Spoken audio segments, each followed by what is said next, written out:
ایک شخص نے ایک بچے کو کلہاڑی دی اور اسے تاکید کی کہ اس سے لکڑیاں کاٹے۔ لڑکے نے کلہاڑی پکڑی اور مسجد کی دیوار کھودنا شروع کر دی۔ اس شخص نے جب لڑکے کو مسجد کی دیوار کھودتے دیکھا تو اسے ڈانٹا اور کہا کہ نالائق، میں نے کلہاڑی تجھے لکڑیاں کاٹنے کے لیے دی تھی،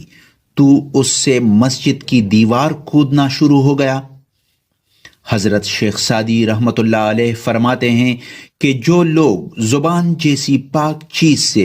اللہ تبارک و تعالیٰ کی حمد و ثنا کی بجائے الٹی سیدھی باتیں کرتے ہیں، ان کی اس نادان لڑکے جیسی مثال ہے۔